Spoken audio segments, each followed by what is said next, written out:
بسم الله الرحمن الرحيم. الرحمن علم القرآن، خلق الإنسان، علمه البيان. الشمس والقمر بحسبان، والنجم والشجر يسجدان. والسماء رفعها ووضع الميزان، ألا تطغوا في الميزان. وأقيموا الوزن بالقسط ولا تخسروا الميزان. والأرض وضعها للأنام، فيها فاكهة والنخل ذات الأكمام، والحب ذو العصف والريحان. فبأي آلاء ربكما تكذبان؟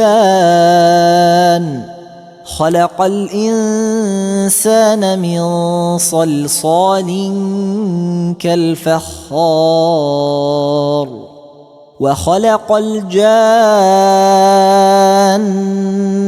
من مارج من نار.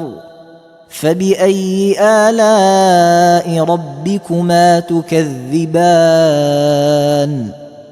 رب المشرقين ورب المغربين، فبأي آلاء ربكما تكذبان؟ مرج البحرين يلتقيان،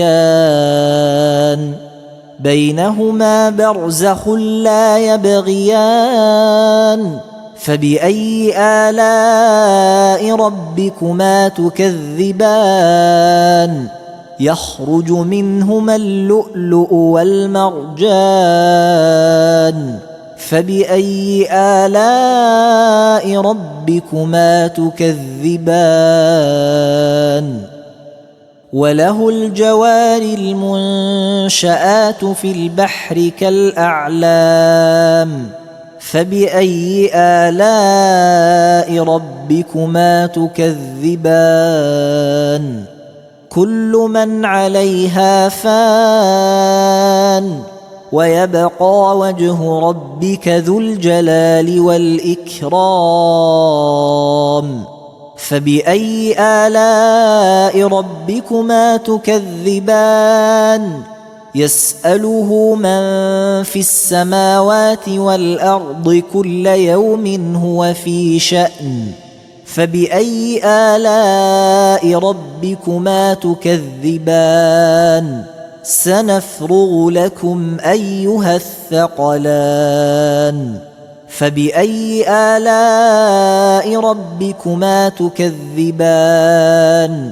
يا معشر الجن والإنس إن استطعتم أن تنفذوا من أقطار السماوات والأرض فانفذوا، لا تنفذون إلا بسلطان.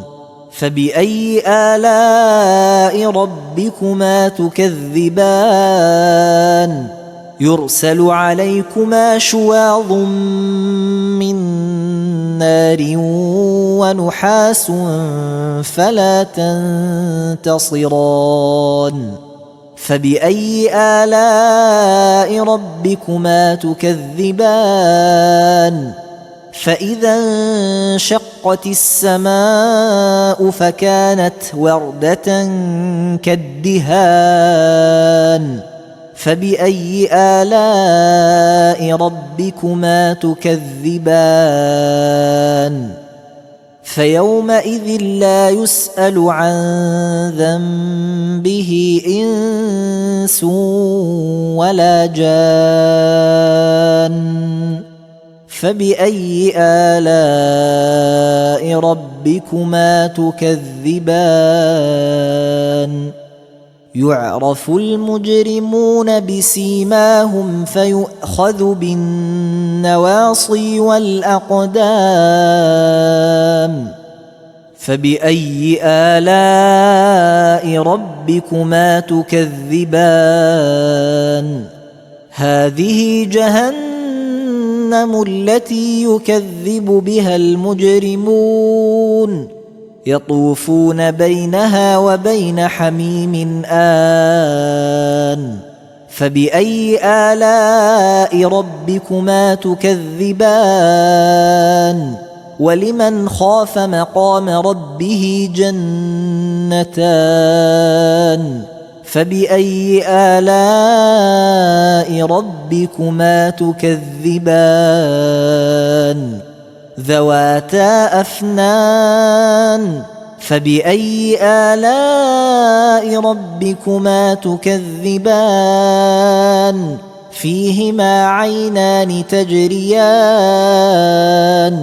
فبأي آلاء ربكما تكذبان فيهما من كل فاكهة زوجان فبأي آلاء ربكما تكذبان متكئين على فرش بطائنها من استبرق وجنى الجنتين دان فبأي آلاء ربكما تكذبان فيهن قاصرات الطرف لم يطمثهن إنس قبلهم ولا جان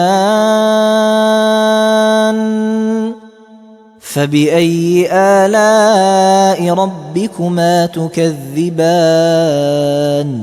كأنهن الياقوت والمرجان فبأي آلاء ربكما تكذبان هل جزاء الإحسان إلا الإحسان فبأي آلاء ربكما تكذبان ومن دونهما جنتان فبأي آلاء ربكما تكذبان مدهامتان